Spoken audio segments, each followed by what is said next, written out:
everyone. Welcome to True Diversity Film Series, Standing in Solidarity. My name is Donna Walker-Kuhn, and I'm the Senior Advisor for Diversity, Equity, and Inclusion at New Jersey Performing Arts Center. In celebration of the GLSEN Day of Silence, our LGBT employee resource group has curated an amazing panel for tonight. April 22nd is an important date. It marks a day of silence, which is a national day of recognition and solidarity for our LGBTQ youth who have come out to their family, friends, and community. And so this day of silence is an annual day of action to spread awareness about the effects of the bullying and harassment of lesbian, gay, bisexual, transgender, queer, and questioning students. In the United States, students take a day-long vow of silence to symbolically represent the silencing of our LGBTQ students. And it's an opportunity to stand in solidarity with these courageous teens and demonstrate our support. I also hope you were all able to watch the film called A Road to Home, and that was provided to you in the registration link. So our panel this evening is to really explore the experiences of 3 of our fierce youth on their coming out story. This social justice series is part of our Standing in Solidarity initiative, and the purpose is to bring our community together and to encourage everyone to take part in the movement to ensure civil rights for all. On our website at njpac.org, you can find archived prior social justice panel discussions, as well as resources that will help you take action. We're also happy to have as our advisors, the Newark NAACP, New Jersey Institute for Social Justice, Newark Arts, and the Truth, Racial Healing and Transformation Center at Rutgers University, Newark, as well as Essex County College, the Africana Institute. I would now like to offer a land acknowledgement. The language we're using was created with consultation and guidance from Chief Dwayne Perry of the Ramapo Lenape Munsee tribe and Oleana Whispering Dove of the Eastern Salagi Algonquin descendants. And we're grateful to them for their generosity, wisdom, and labor to craft these words. We, the Lenape, original benefactors of land once ripened and cultivated with attentiveness to the Creator and her ascendancy, express everlasting gratitude to our Creator for the traditional, ancestral jurisdictions of the Munsee, Esopus, Canarsie, Tapsee, Werpos, Siwanoy, and Weekasqueak, jointly known today as the Ramapo and Nanticoke Lenape. We are the Lenape Hoking today and will be for the remaining days of tomorrow, keepers of the past. Let this moment of recognition be a monument of action. Let it be the beginning of hope for this, our Turtle Island, and for the Ramapo Lenape, the Munsee people of whose land we now trod. Here on this land, in the place of the Munsee, we acknowledge our debt to those who have come before us, to those who've been denigrated and suffered for the sake of cultural and land appropriation. Let this, our land acknowledgement, be the beginning of our return to unity. Let us be guardians of the water, the air, the earth, the four-legged, the flyers, the swimmers, the crawlers, the mammal people, and the green. Let us now stand lifting our humanity, enrapturing with Earth's consciousness as guardians of harmony and kindness. This acknowledgement demonstrates our ongoing commitment as a community working to dismantle the continued legacies of colonialism, oppression, and systemic racism. We offer a pledge of social justice awakening and education in order to raise the level of awareness and to ultimately strengthen the communal fabric, which includes engagement with our Indigenous neighbors. I'd also like to take a moment to really extend our deep appreciation for the ongoing support of PSEG, our corporate sponsor, for their support of many initiatives at NJPAC, but absolutely for their support of the True Diversity film series. Now, I am delighted to introduce our moderator for this evening, E Bradshaw, also known as Erica Bradshaw. E is a proud Jersey native, as well as a double graduate of the University of North Carolina School of the Arts Drama Department. As an actor, E has more than 50 television and commercial credits. You can see them on the IMDb. Erica E's stage credits include, but aren't limited to Hartford Stage, Luna Stage, New York Theater Workshop, City Theater, Milwaukee Rep, just to name a few. They originated the role of Adele in Mr. Peters' Connections at Signature Theater in New York, one of Arthur Miller's final produced plays. He wrote and performed their solo show called White America Hero in New York and New Jersey. He is also a writer. Bits of My Soul is her first book of poetry, which can be found on Amazon.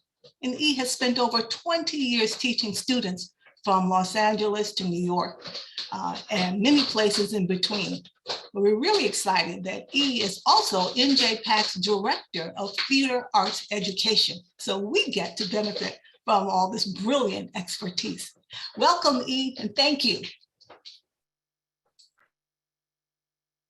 Thank you so much, Donna. That was the absolute best. Can you hear me okay? I would like to go anywhere and have you introduce me at any time. Thank you so much. I'm so excited to be here and introduce you all to three amazing young human beings. And so I'm going to pass it right on to them pretty quickly. First, I'm going to send it to Janae Gonzales. Janae, will you just share a little bit about yourself? And then you can pass it on to Bennett. Hi, my name is Janae. I'm 18. I'm a trans woman of color. I'm currently an active participant in the NYC Kiki ballroom scene and an intern at Destination Tomorrow in the Bronx. Is that it? That's awesome. Thank you.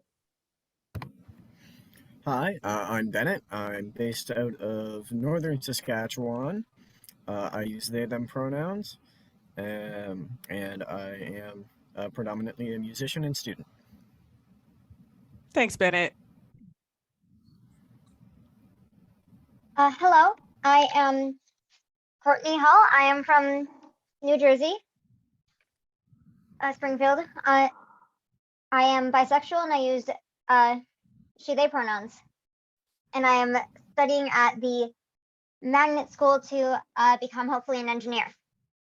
That's awesome. Thank you, Courtney, Bennett, and Janae. I'm so glad to see you again. I know we had a chance to kind of get a little bit familiar the other day, and I have to tell you, I have been thinking about our conversation ever since because I learned so much, and I'm hoping that we can, recap some of that. And I know we have even more that we get to share with everybody. So I'm just going to start you guys off with what you already know about me. I'm a 47-year-old queer Black. I don't even know the cis thing because you taught me something last week, Courtney, if it's supposed to be cis or ciscent. I haven't, I'm making decisions again because of your information. But I am a married person with an 11-year-old, and I came out for the first time in 92 as bi, lesbian as in 99, and queer by 2008. And it was a very different world, especially here in Jersey. And the coming out process, I didn't have these words. I didn't have the understanding.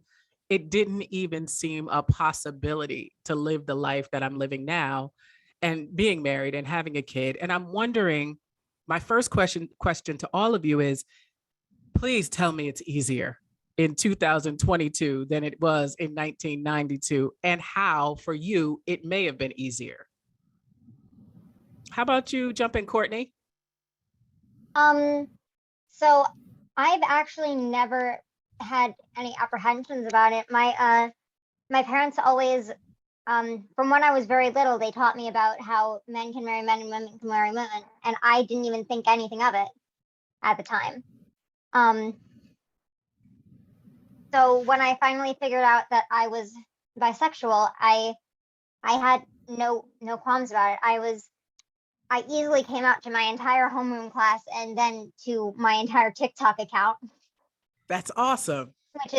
And thank you, Mom and Dad, for making it a safe environment for me. That's amazing. Wow. The thank you, mom and dad, is going to make me emotional. You guys don't make me cry yet. Okay. We just getting started. I need to reserve the tears for later on. In your coming out process, Courtney, did you have any negative responses to your TikTok or in your community in general? Or do you feel like your parents navigated those for you? I actually did not happen to have any negative responses to my identity. I was very lucky in that.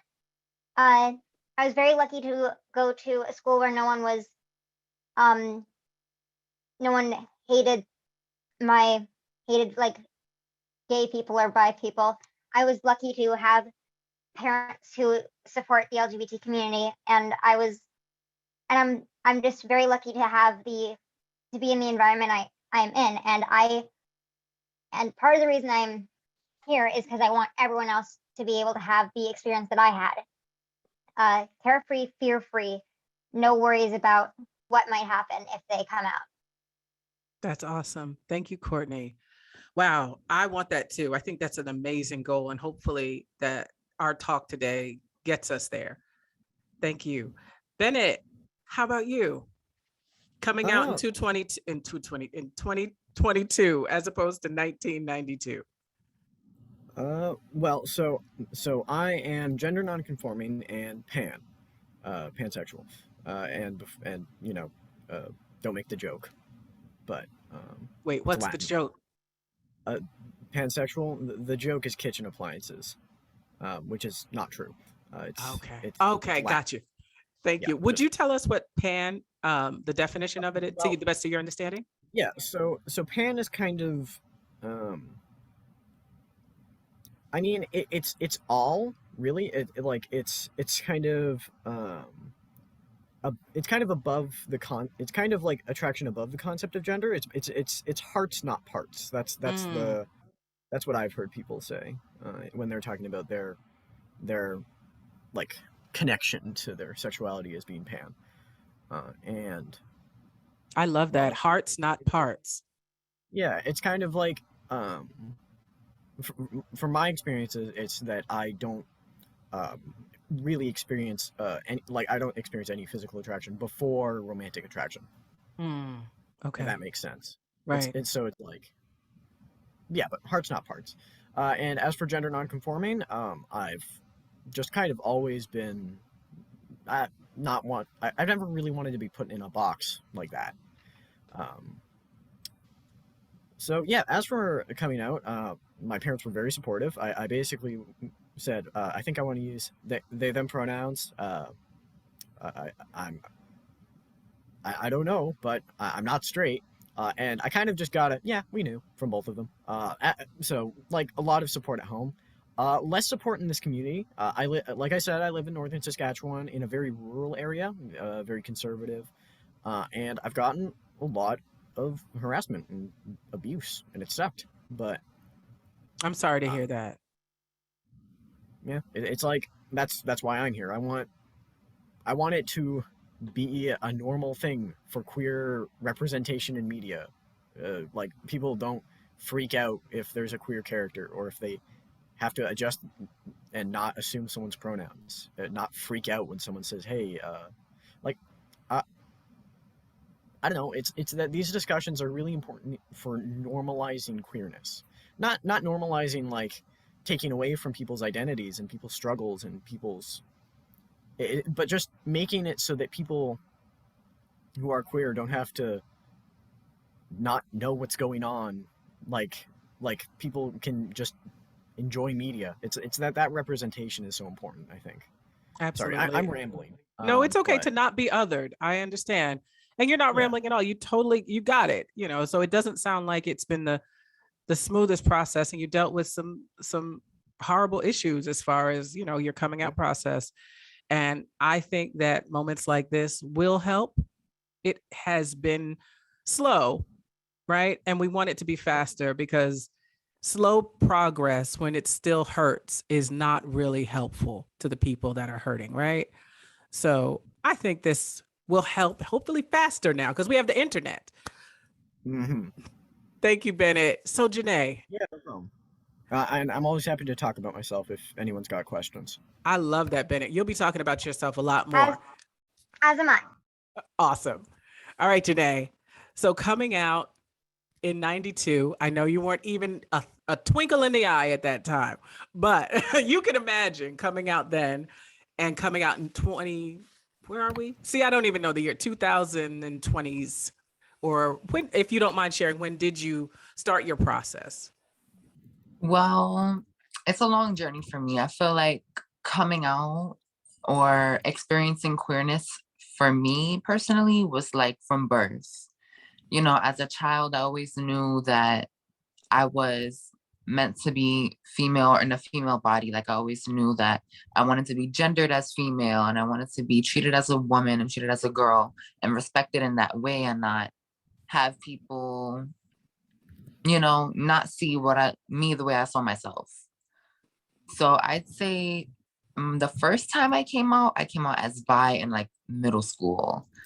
And that was like its own process. I came out on Instagram. Actually, I just put it in my bio. And then people were like texting me like, oh my gosh, you're bi? Oh my gosh, like, I can't believe, or I already knew, or whatever. And then after that, around 9th grade, I came out as trans because I was just ready at that time to start my transition.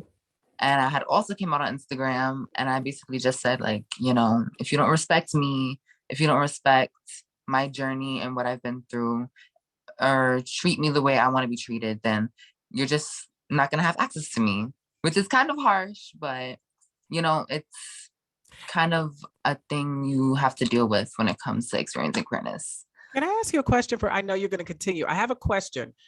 When you say coming out on Instagram, now I don't want to date myself any more than I already have, but is that shooting a video? Is it doing a live and then just sharing it? And so how does it work in the IRL? Haha, look, that's in real life. I just learned that one. And how does it work in real life versus, you know, the social media post? Well, I feel like I've come to a point, or at least social media has come to a point where everyone you know is on social media and everyone you're probably going to meet in the future, you probably also have seen on social media just because of the way algorithms work and things like that. For me, it was just posting a cute picture, couple cute videos where I felt confident and comfortable with myself and explaining in the caption to everyone who cared to hear or cared to see my journey that I was trans and how to address me and how to, you know, name wise and pronouns wise. And yeah, that was pretty much it. Did that affect family? Because I'm imagining that Instagram it's your family might be online now too, right? Yeah. So I definitely had family online. They were very supportive. You know, they were very much like, you know, like I support you. I want you to, you know, be safe. I want you to be happy. As long as you're happy, I'm happy, you know? So, yeah. that's wonderful. That's wonderful. Wow. It's so many different, you know, coming out stories, and they have at different ages. My next question is a little bit different, I think, than what we talked about. So now you've come out, you understand your gender identity, your sexual orientation-ish. I mean, I'm still learning. You guys taught me a lot just from the other day when we briefly met. You're younger. Is it okay to have relationships now as well? Is that, you know, once you come out, right? Is it okay then to have relationships? And have you found that to be challenging, or take me through that a little bit if you're comfortable with it? Yeah, sure. Oh, sorry. No, Oh, no. you guys can go ahead. You guys can go ahead. Go ahead, Courtney, Bennett, and then Janae. How's that? Yep, we can All keep right. doing that. Yeah. So I have been wanting a relationship for a while now. I am at this point, I'm not bisexual, I'm by myself. Okay, Courtney, we hear you on that. That was great. I'm not bisexual, I'm by myself. That was cute. Okay. But Is it challenging to meet other people at this age, being so comfortable with who you are, which is not typical for, the average person at that age? in truth, not really for me, but part of that might be because a lot of the people I surround myself with are people like me, people who are also queer or not cis, or just all around not your average everyday cis het neurotypical person. Right. I understand that. Yeah, I have like one or two friends who are like the normal, but most of the people I surround myself with are people like me. So that probably has a role in how I am able to socialize. But Okay. yeah. So you're looking for a relationship. Do you know what you want out of a partnership? Or is it okay to call it partnership? Do I call it girlfriendship? Like at any point, you guys, if I say Yeah, I the think partners, wrong partner? partners, Yeah. Okay. I mean, partners Yeah, the term I use. Part of the reason why I want a relationship is so I can explore what I might want from one. Like I want to see like how it goes and what I can learn from it. But I do know that I want a partner who is open and honest about their feelings, who is loyal, not necessarily doesn't date other people, but like polyamory is fine with me, but like who doesn't hide their relationships. I want someone who can make me laugh, and just generally, so I just want to be able to vibe with them. I love that. Okay, Courtney, once again, I'm getting my education. So you're telling me at this point in your life, and you're clear that polyamory is okay for you. And just for everybody, can you give us your understanding of polyamory? So my understanding, as someone who actually has some polyamorous family friends and is wondering if I myself am polyamorous. From what I understand, it's loving several people at the same time, having several relationships. It's and like everyone is open and honest and loving, and is not trying to hide it. Okay, so kind of like having multiple children, you can love more than one person. Yeah. Okay, and I like get that. It is often a fine line between like people often think it's like a fine line between polyamory and cheating, but the line is made out of trust and honesty, and that is what separates polyamory and cheating. Wow. In my opinion, in the end. I'm so excited that you all are going to be leading the world soon, because to know that you're already processing that and have negotiated and understanding for that the way you have is blowing me away constantly. So thank you for that, Courtney. All right, Bennett, how about you? Relationships. Is it something that you I guess I should have asked you this too, Courtney, but I think you answered it inadvertently. Are you allowed to have relationship, whether you're, girlfriend, boyfriend, other, whether you're out or not, I guess is the question. Like, is that something is there a universal no, the age is this, or how does that work for you, Bennett, if you don't mind sharing? Yeah, so I was gonna say, well, so in my experiences, I've had a few not very serious relationships, with a like pretty varied set of partners, but nothing serious. I think really, uh, I think I intimidate people. Like I think that a lot of people who would be potential partners don't really understand whether or not I'd be attracted to them being genderqueer.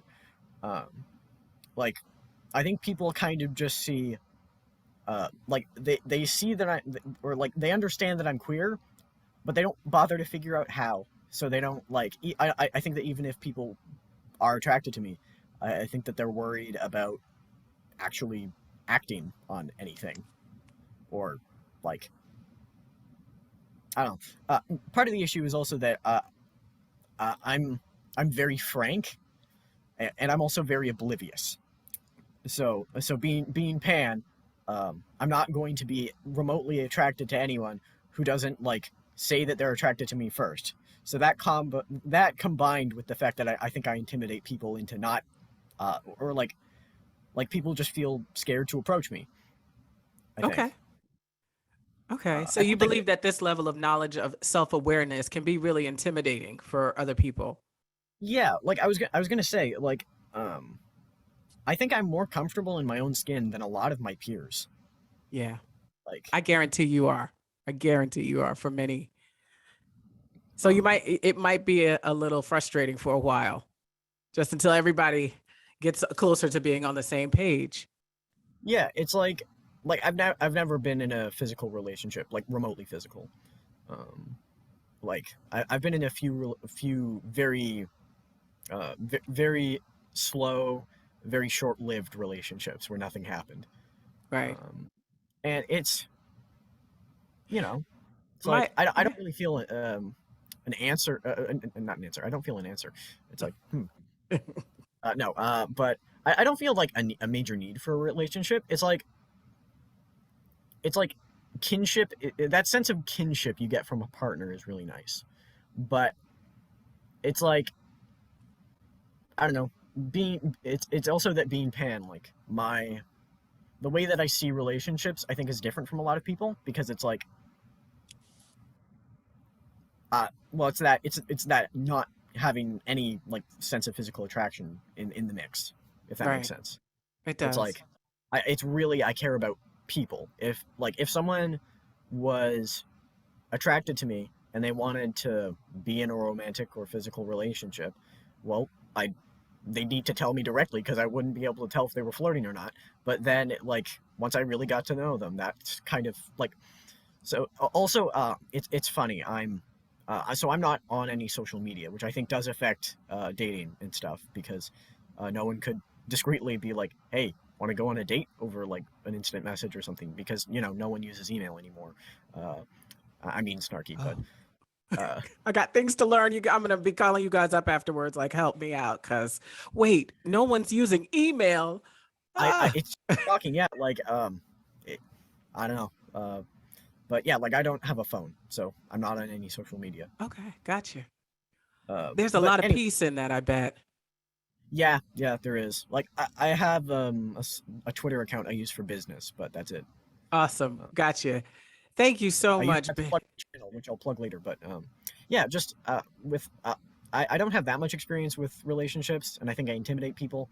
But Okay, it'd be nice to have more relationships. That's gotcha. kind of my matter, if that makes sense. Got you. And I think the most important relationships, it sounds like you guys are figuring out in a really healthy, a really healthy way, a really healthy way. And you're educating people at the same time.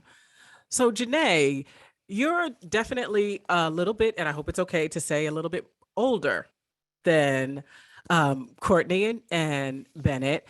And I wonder how your journey through this and navigating your relationship to yourself first. And I wish I would have started that with everyone, and I'll go back into that. How is your relationship with yourself as you go through this Um, process? oh, excuse me.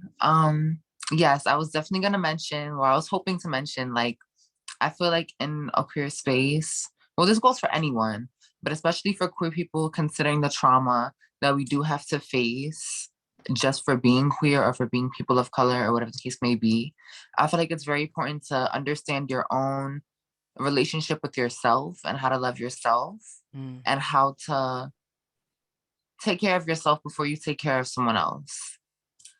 And that's definitely something I've learned. I've had phases before, especially, in your early transition, you think that, like, you have to go out of your way for someone to love you, or that, you know, you have to do so much for people when really like that's not the case. Like I've realized that like if someone wants you, like if someone is really trying to be in your life and be that partner to you, platonic, family, romantically, they're gonna put in that effort. So yeah, I've definitely learned like not to chase, but to attract. Okay, not to chase, but to attract. So it sounds like you've been doing a lot of work on yourself. Yes, indeed. I definitely, I mean, I feel like I want to add a little personal moment. I feel like it's definitely like I'm ready for a relationship at the moment, but I just think it might not be what I need right now. I feel like I'm focused more on business and more on building my name and my brand above anything else. So yeah. I think that's amazing. And I feel like the three of you have kind of said that in some way, like it's about you're focused on yourself and your development and, you know, your healing and your processing what's going on in your world before you're looking out to anyone else. And I got to tell you that you're doing it now as opposed to at 35 to 40, like some of us. I'm not saying who, but it is pretty amazing. And I hope you pat yourself on the back consistently for that. Yes, please pat yourself on the back. So how much do you know about a day of silence? Our reason for coming together. It does anybody, and this is, I'm just throwing this one up in the air. This is for everyone.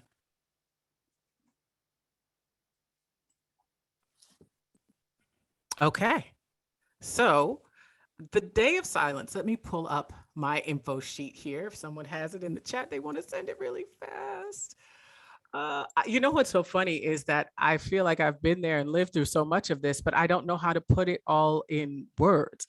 A day of silence in solidarity and respect for those who came before and made the path easier for all of us, right? So I believe it's 1 hour.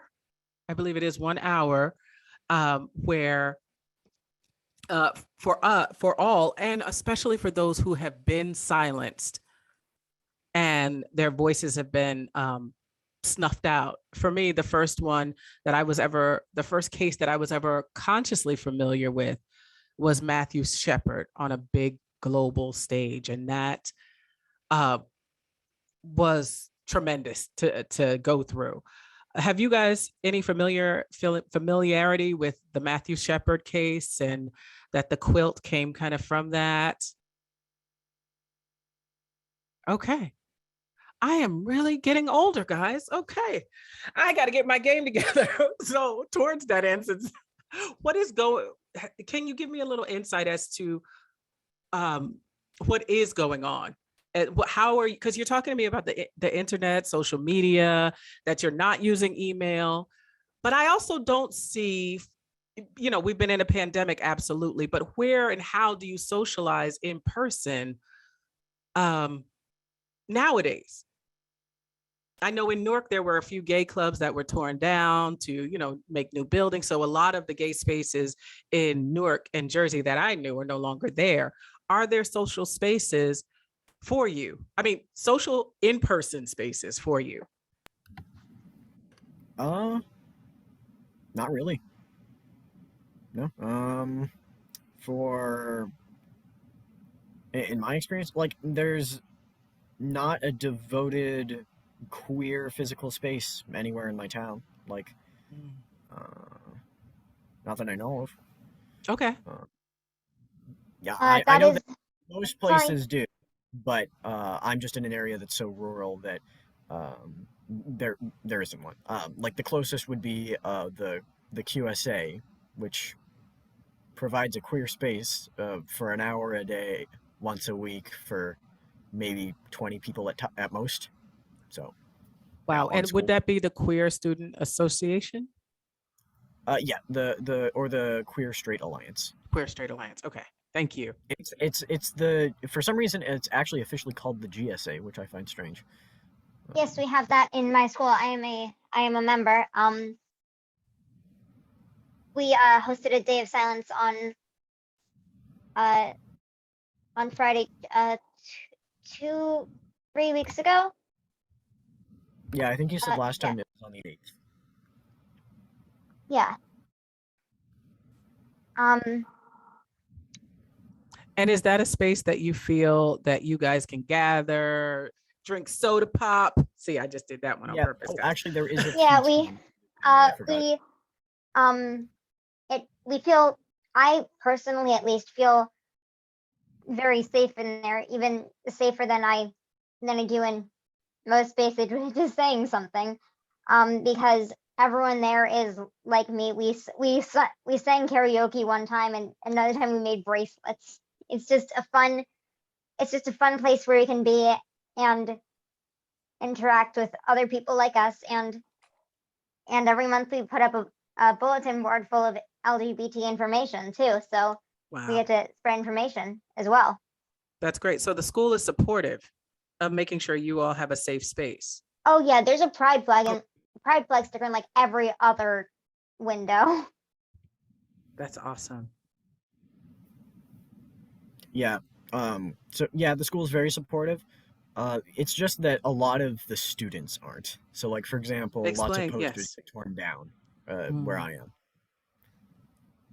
Okay, do you So, feel like the administration is on your side, when oh yeah, very much so. Okay, Very great. much So so. it's just human Yeah, behavior yeah. It's that just that there are some students who are resisting, and I'm resisting saying something crude. right. I appreciate that, Bennett. Thank you. How about for you, Janae?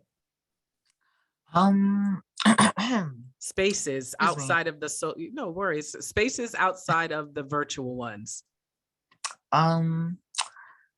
I would definitely say the top, like in New York City, at least from what I know, the main like space for like queer youth is like the Kiki scene in New York City. Like everyone who's in like early college, late high school, like either is in the scene, like who is queer is either like in the scene or knows someone in the scene or knows someone who knows someone who's in the scene. Okay. It's almost like you can't really like avoid it. Like so many people, like it's not like you can't avoid it once you're in it, but it's like very niche. It's very much something that you have to know about. Like you have to know someone on the inside to get from the outside to the inside. It's like invitation only in a way. Oh, exclusive. Very exclusive, yes. Okay, nice. And you said this is mostly in the city? Well, there's a Kiki scene in like many other cities other than New York, but I know that the New Can York you Kiki explain scene, Kiki scene? I'm so sorry. I think I know what you're talking about. I just haven't heard it referred to as that. So explain to yes. us what the Kiki scene is. Well, the Kiki scene compared to like the mainstream ballroom scene, which is what you would see mostly on like Pose or Legendary, or even in Paris is Burning, the Kiki scene is more of like a youth targeted space, mostly spaces that are intended for people from like 13 to 15 to maybe like 24. People usually like can receive services at some small functions, like for HIV testing, sexual health, transition related things like that. And it's just a space for the youth, for the queer youth of any given city to express themselves and to be creative and be recognized for what they can do.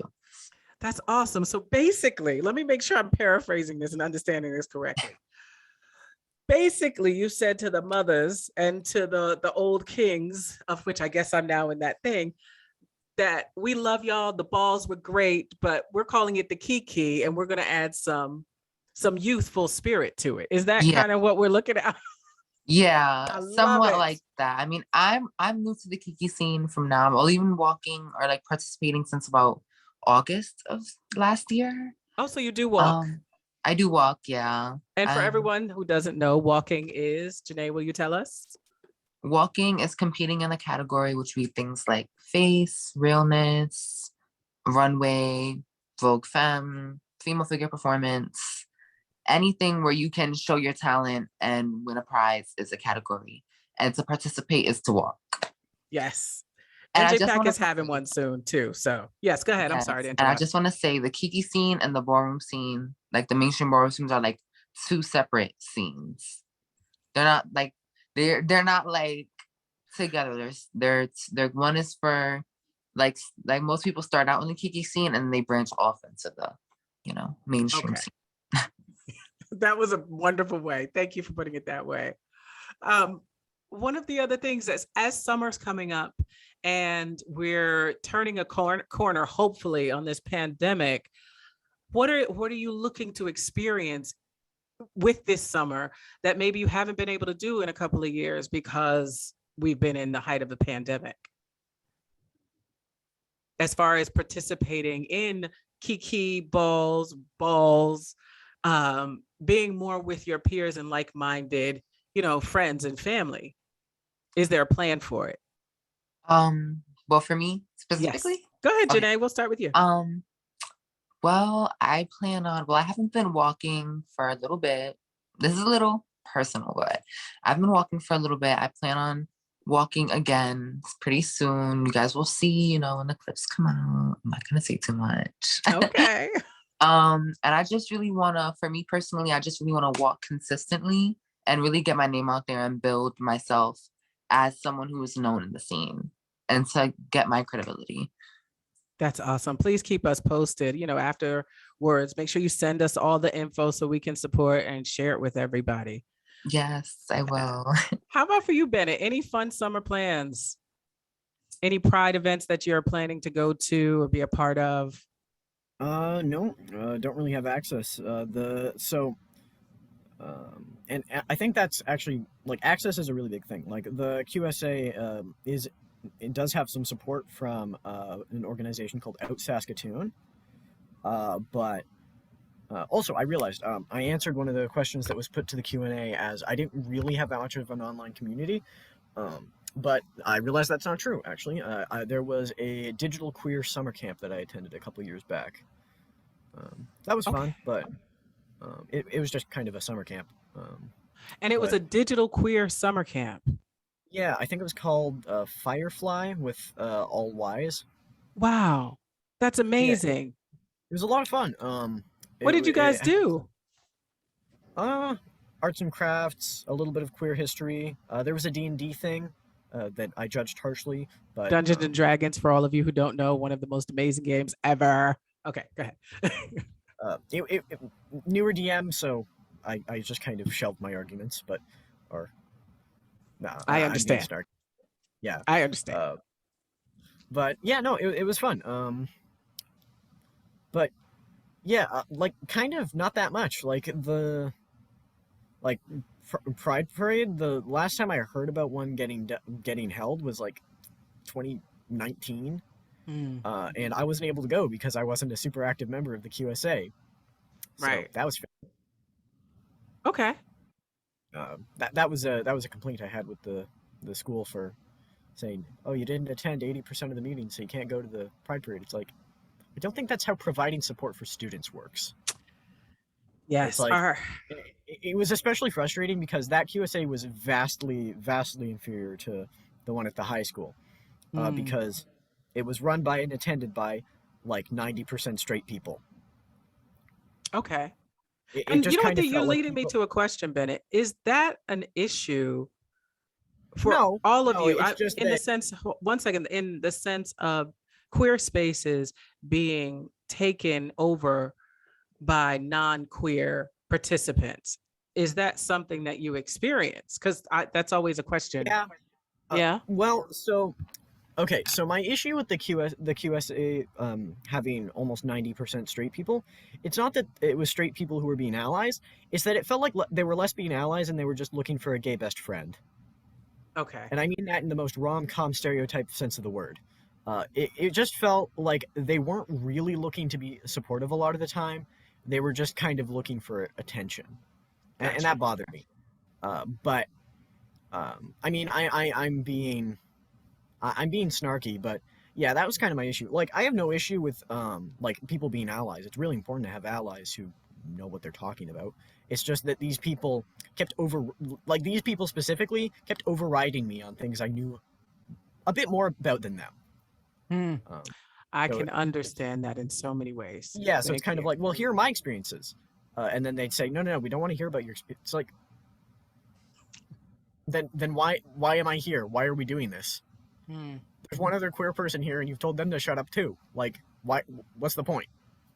Right.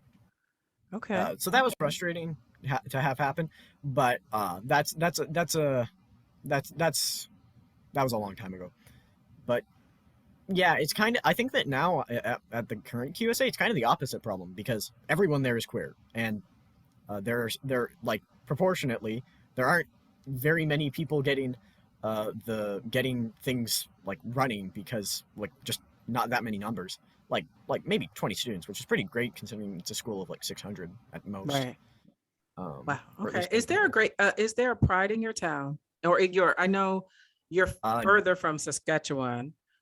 Is there pride there or nearby events in the? Not really. The closest place with a pride center of any kind is 3 hours away by car. Wow. Okay. Yeah, like we're not even that remote. Like it's there's not that much, which is too bad. Like there are lots of places that are very accepting, like they have the like we like safe space signs and stuff, but right now there's just there's not that there aren't that many resources or events. Although to be fair, there aren't that many resources or events at all for anyone to do anything. It's a very small town. I understand that. So let me ask you guys, Courtney, I'm going to take this one to you. How could your educational system, your school, we can take it to your school or community schools, do more to support you?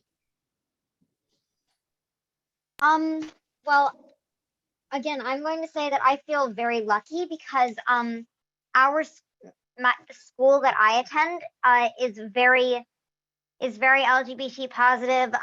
It's our health class, actually, we did a whole unit on sexuality, and we were taught the different definitions of different like sexual orientations, and we were showed a whole movie about a real transgender woman who unfortunately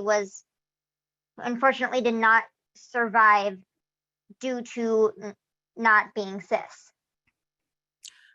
Wow. I have to tell you, just made me completely emotional. I'm from Jersey. I went to school here, and you're saying your experience that you were shown a movie and discussing all these terms took me way back when, it was a very different experience. So I'm glad to hear, at least, Courtney, that in New Jersey and parts of New Jersey, the experience is changing. And I know that's not for the whole state. I know we all have a long way to go, but it really does my heart well to know that you have that.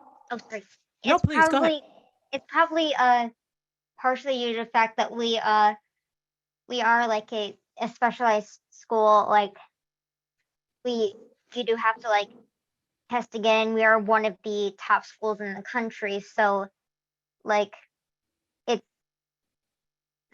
we are more likely to have those kinds of things, and for other schools, they may not be as likely to have those kinds of things. And this is just like, I'm just spitballing here. I'm not sure if this is true or not, but it sounds kind of right. Right. In my head. And if that's the case, I do hope that other schools will be able to figure out having that kind of education as well, because it's free to tell people that it's free to tell people that gay people exist, but it costs lives to pretend that they don't. Wow, that's brilliant. That is brilliant. Thank you. You're absolutely right. Whew. You all are magnificent human beings. I am telling you the truth. Absolutely magnificent. And your courage and your honesty. Thank you so much. So I'm going to go over to you now, Janae. How about for you? I had Courtney speak to schools and education, right? How about for you? And I'm imagining the early adult business world and that whole navigating. Now you're out of school, you're doing your thing, you're figuring out life. How can business and people at this stage support you on your journey? Well, piggybacking off of what both of my two peer panelists said, I think it's very important that when we discuss things like any type of oppression. We censor the people who are really experiencing it. When we talk about queer people, we want to censor queer people and queer experiences. When we talk about racism, we want to censor people of color. I feel like it's very important that that message does not get lost in allyship, that when you are an ally, there are times and spaces to speak, and there are times and places where you have to take a step back, and you have to let the people who are working towards their rights,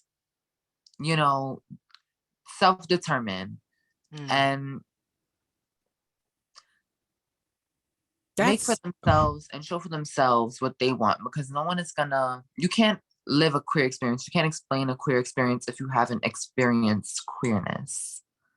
Once again, brilliant. Can you let that sit and just say it again for us and give us a beat afterwards? Say that again for everybody. You can't explain the experience of queerness if you haven't experienced queerness. Absolutely. Okay, sorry. Go ahead. I just felt like that. I wanted to highlight that because it's so important. And I think sometimes our allies are unsure that what we need from them is their support and their silence. Mm-hmm. And it's not the sense of don't speak up, but allow our voices to come through. Mm-hmm. And, I know I jumped in, so I'm gonna let you finish, and then Bennett, I'm gonna come over to you. And also about what they have said, my peers, it's very important that when you're supporting queer people, I'm having a little ADHD moment. That's okay. I know we were talking about the support from the businesses, and you're starting off in your life and your career, and you're ready to build. You finish school, you're out there in it, right? How do people like myself or business? How do we support now? And I'll take myself out the equation. How do we support in this beginning part of your adult journey? Well, I'd say along with listening and censoring queer people and queer voices, I'd say be an ally 100% of the time. Don't just be an ally during Pride Month when it's time to profit off of rainbow flags and, rainbow bracelets and anything concerning a pride flag, for, lack of a better term. I feel like it's important to be like, this is a priority, and this is something that people need and that people value. And this is something that's more important than money or capitalism or making a profit. This is about lives. And this is about saving people from situations that they might not be able to escape on their own or without the help of these corporations that so often neglect us as queer people. That's wonderful. Thank you. You guys hear it. You hear what's needed. So let's not let these concerns and these needs in the community go unheard, America and the world. Okay, Bennett. Yeah, well, so I was going to say that I think that it's that choosing how loud to speak up, and it's that, and especially with that kind of corporate sham that is, hey, let's throw a rainbow on it, and that'll be good for business. It's like it's usually really obvious when a business is just just recoloring a logo, or if they actually care. But I think along those same lines, it shouldn't just be money that businesses throw at or throw behind queer causes and queer voices. It's because if someone's throwing money at something, it's because something bad's already happened. They're showing their support for something that's already happened, which makes perfect sense for like a natural disaster, but queer people are not a natural disaster usually. Sorry, that was me being snarky, slightly self-deprecating, but no, I feel ya. Yeah. But yeah, it's like it's better to speak out before using massive reserves of company wealth, when you could either use that money in the first place to prevent the issues, or use your influence from having all that money to speak about those issues. And it's like as for allyship, it's like I feel like a lot of allies, a lot of the allies I know, sometimes don't know when to pick their fights. Like it's like sometimes it's like thank you for standing up for me, but A, I can stand up for myself, and B, this person's clearly just pulling your leg. Like they're just being stupid. You don't need to use energy on this. Like it's like and that's like from the lack of having that queer experience. It's like that person's an idiot, but it's not like we can do anything. Right. Like they're going to keep being an idiot. They don't want to be informed. You can't teach someone who doesn't want to be taught.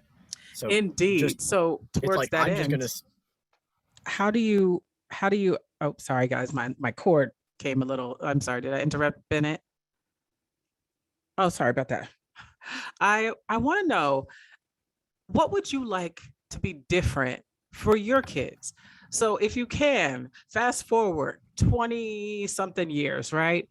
And you have kids, what would you like to be different for their experience?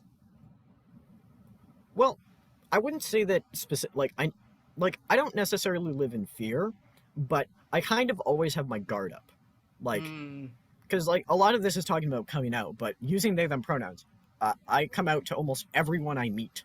It's like, I mean, I don't know about other people's experiences, but it's like being genderqueer. It's like if I'm going to be interacting with someone for any amount of time, more than just like, I'm not going to correct you for saying sir because you're just being polite and I'm never going to talk to you again. Like that's different. I'm not gonna stop the line at the grocery store and start lecturing someone. Right. I got you. Yeah, it's like, I don't know. It's that I want people in the future. I really hope that people put their pronouns at the end of their name as just a normal thing that nobody questions. Right. And it's already almost there, which I'm beaming. But it's that people being able to experiment with new names or have a pride flag somewhere without being scared. Like I've had a rough time of it, but I've made people understand at least a little bit. And so maybe the hope is that your kids or the kids of the future, if not yours directly, but indirectly, the kids of the future don't have to live in such an ignorant world. And they don't have to have that anxiety and that that worry. I wouldn't necessarily say that I'm worried or anxious for I'm not worried about my safety. Okay. Like, I don't worry about getting lynched or anything. I'm sorry, I'm speaking super plainly. I don't really worry about getting hurt physically or anything. I just for the future, I hope that that's never a thing. Like, I know it's a thing. It sucks that it's a thing. Right. We're moving past that as a society, at the very least in North America. But just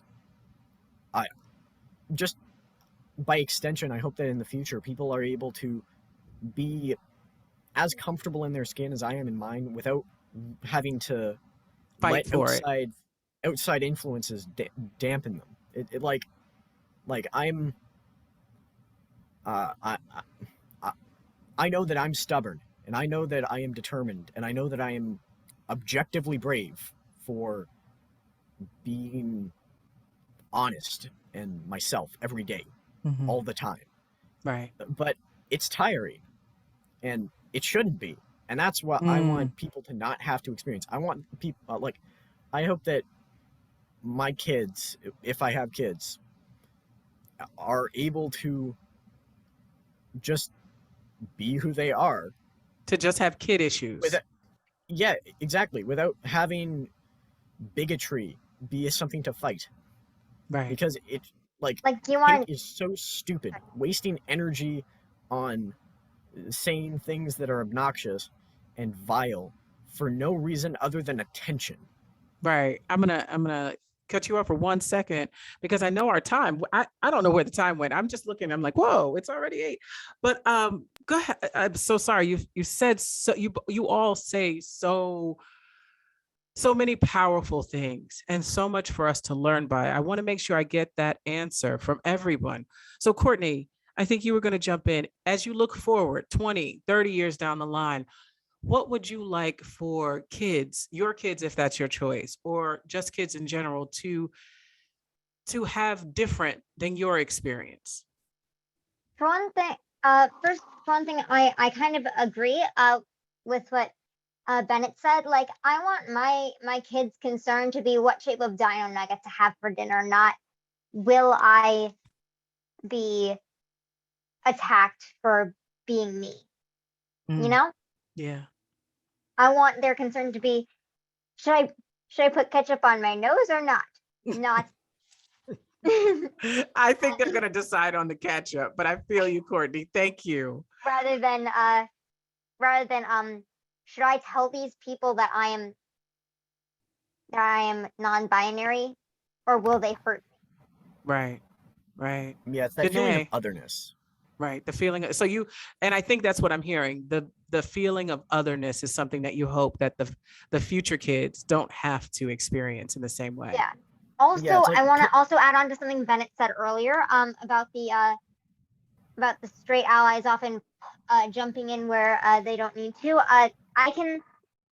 Before I realized that I was LGBT, I found myself doing that quite a bit. And yeah, it is an issue. And I think that we as like I think past me would like to say that we as straight allies should let queer people talk, and present me agrees with her. Okay. Thank you. All right, Janae. Oh, sorry. That's okay.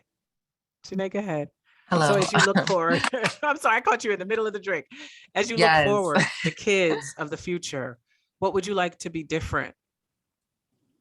I would say particularly for my gender nonconforming and trans kids of the future, I would really hope and want to work towards them living in a world where they don't have to constantly worry about their safety. You know, I feel like there's a certain type of adultification that comes with being trans or being gender nonconforming, where you realize that like you really can't trust a lot of people because there's so much hate in the world and there's so much hate crimes and so many bad things that can happen to you just because of hate. So I feel like I would love for my future trans kids, especially young trans girls and trans femmes, to be able to walk down the street or go anywhere comfortably the way someone who is cis or someone who is heterosexual would be able to do. And not have to worry about, am I going to make it home tonight? Or am I going to make it to work? Am I going to make it to school? Just things like that. Yeah, absolutely. There was a question in the chat that asked about the Florida bill, I don't know all the details, but the corporation's reaction to Don't Say Gay law. What do you think of that, Bennett? Well, I was going to say, I honestly think that a lot of them have been too quiet. Like, like, it's, I don't know, like, I would, like, maybe it was probably the fact that Disney wasn't really doing much when it was first being announced, but when Disney released Turning Red, I was, like, really looking for a queer subtext there. And I found it, and it was a weak one, and it was confusing. But that's probably because it wasn't there in the first place. But tell us what that is that you just mentioned. Turning Red? Turning Red, yeah. I thought that. Wait, what is it? Oh, it's it's a really new Disney Pixar movie. Okay, I think I saw it on the thing. That's yeah, what that. It has a little fox on it or something. But yeah, it wasn't really aimed at me. Like I realized afterward, it's like I can't really connect to this story because it's like if the queer analogy is there, I can kind of get it.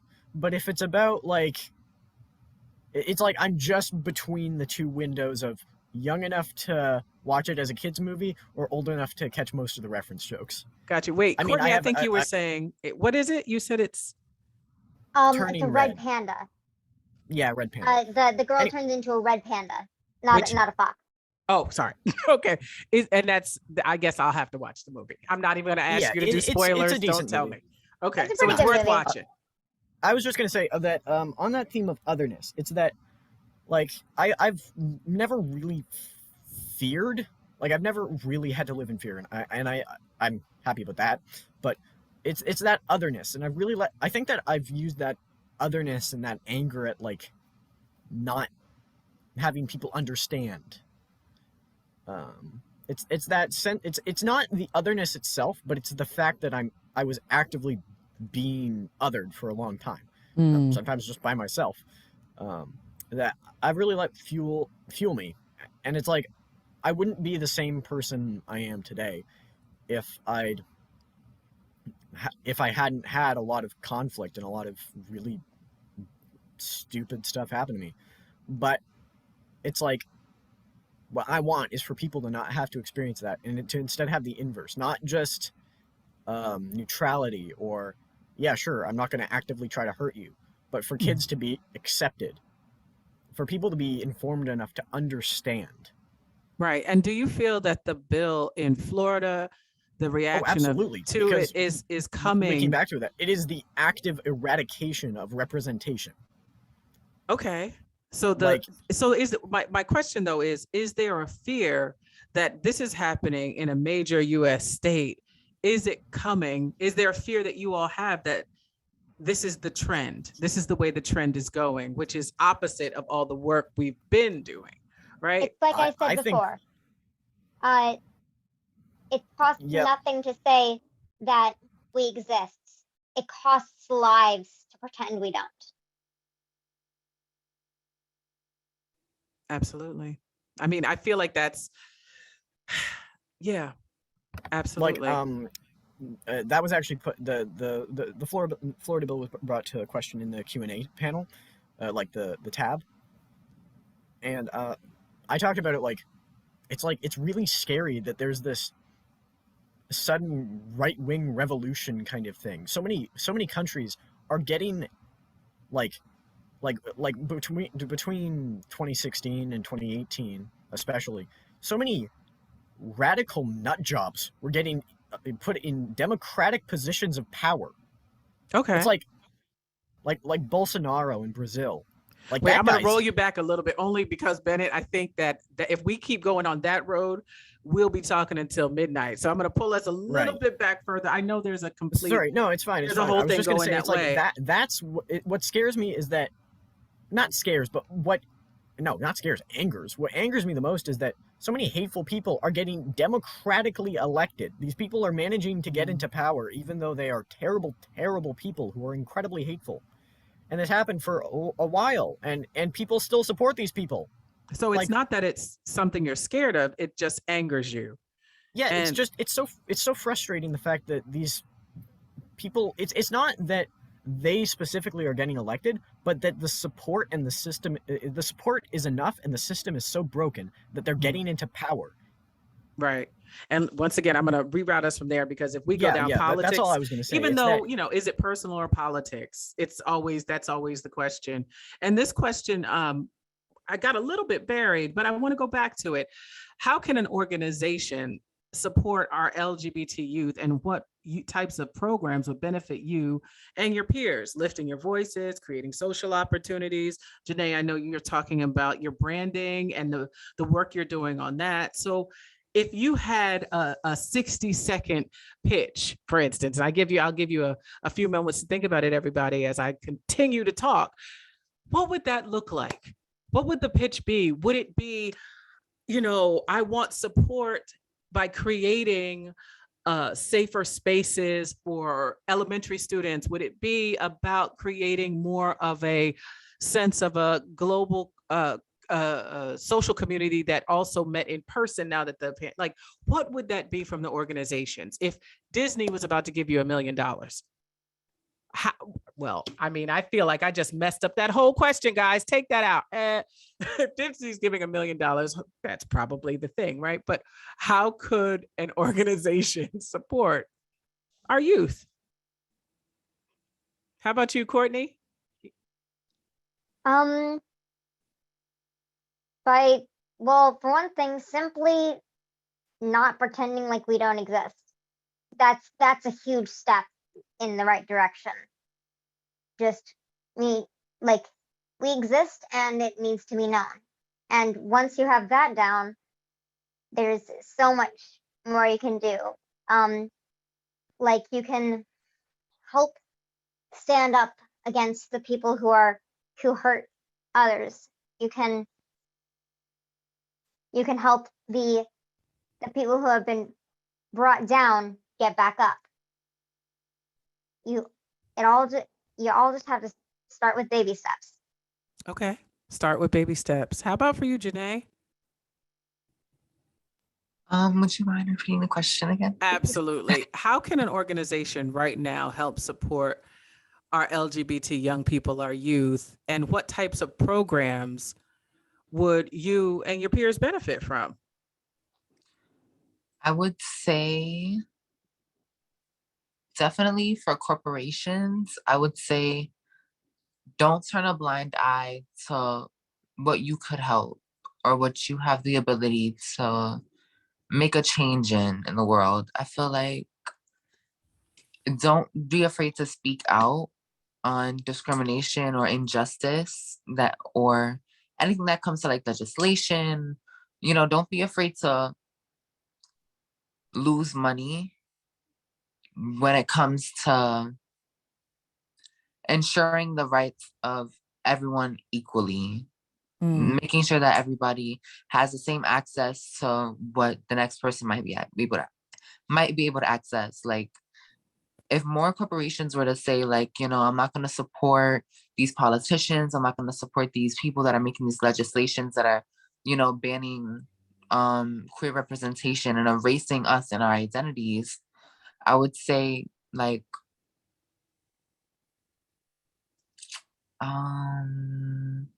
what is the word? I would say be bold.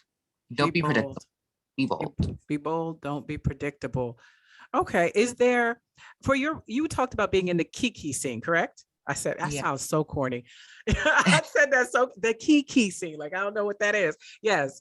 So do you have an event coming up that you will be able to share with us? And how can young people that are interested in the kiki scene or the ball scene, whichever terminology, I know they're two different things. How do we get in? Well, I'd say if you're looking for an event, there's at my job, at Destination Tomorrow, LGBTQ Bronx LGBTQ Center, we're having a little kiki function, that's being hosted by someone very well known in the scene, on Tuesday. I say maybe around 6:00. You could Google the Bronx LGBTQ Center and find the address, or you could search up Destination Tomorrow and it'll come up on Google Maps. If you'd like to show out and attend and like just see what the scene is about, that's a cute way.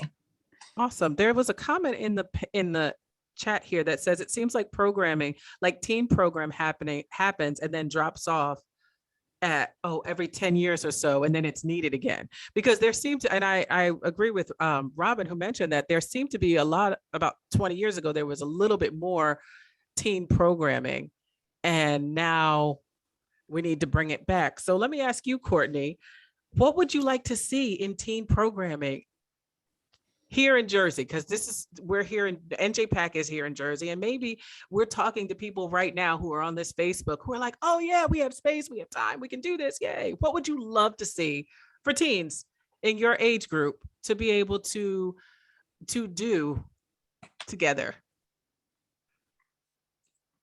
I'm not sure. I mean, sometimes speaking as someone who has had all of the resources and support that they need, it sometimes feels like less than my place to like step up and talk about this, not because it's not important, not because it's not my fight as well, but because I haven't experienced the things that other people have. I haven't struggled. I have had everything I've needed to be comfortable. And that's amazing that you're aware of that. That's great. And like I said before, the reason I want to do this is to make sure everyone has an experience like mine, but I'm not sure how to help people in other situations because I'm not entirely sure what those other situations are like. So would I've you only say ever then, had my comfort. okay, so would you like to highlight people who have not had your experience and maybe ask organizations to support, maybe not people just like you in the sense of you've had access to support, but to kids who haven't had that? Kids that are There's a just like huge, me, but haven't had the things that they need to be like me freely. right. So there's a huge LGBTQ homeless population here. And perhaps one of the ways to show support for the community that you're speaking of is to find out ways to donate and support and uplift the homeless LGBTQ community in your area. Would that be something you'd be supportive of, Courtney? Very much so. Awesome. Thank you so much. So, final thoughts. We've come a long way, and I'm really excited for the future from this talk with you and the work that I see young people doing, young queer people specifically doing to change the world. You're picking up the mantle and doing it beautifully, fearlessly, and I couldn't applaud you more. I'm so grateful for this time and this conversation. Any last words? We have a few seconds left, but if you have any closing statements or a website that you would like to refer us to go and support your favorite organization that supports queer youth, let us know. We can do that too. And if not, it's okay. The main thing I want to say is just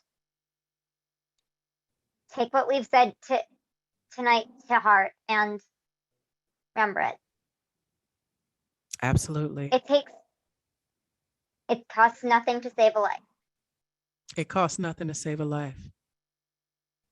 Absolutely. Thank you all so very much. I'm going to send it back over to Donna Walker-Kuhn. You all have a beautiful evening, and thank you again for your time. Thank you so much, E. Thank you, panelists. Oh, how rich has this conversation been? And as so many comments in the chat have noted, we've all learned a lot this evening and are eternally grateful to each of you for sharing your hearts with us. So thank you again. I just want to thank our audience. Clearly, you all are engaged and we love activity in the chat. It's like fabulous. So thank you so much for that. And I want to remind everyone, that we have our NJPAC Legacy Ball, as you've seen in the chat. It'll be on May 8th. And we'll be celebrating ballroom culture and community, and you're all welcome to attend. I extend a sincere thank you to our LGBTQ employee resource group here at NJPAC for curating this incredible panel and making sure, that we're being as present as possible and allies as much as possible. For everyone who I'm sure you all are familiar with Alvin Ailey American Dance Theater, they will be with us for our annual Mother's Day weekend performances beginning May 6th through the 8th. So the tickets are on sale. Please join us to celebrate Alvin Ailey. And then in May, our Standing on Solidarity panel will hit the topic of the Asian American Pacific Islanders Heritage Month. And we'll be having a conversation about resilience. We will have experts and advocates talk about community, artistic, and policy responses to issues that are facing our Asian American community. You're all welcome to join us. And of course, we'll be sending you information. Have a wonderful evening. And thank you again so much. Thank you.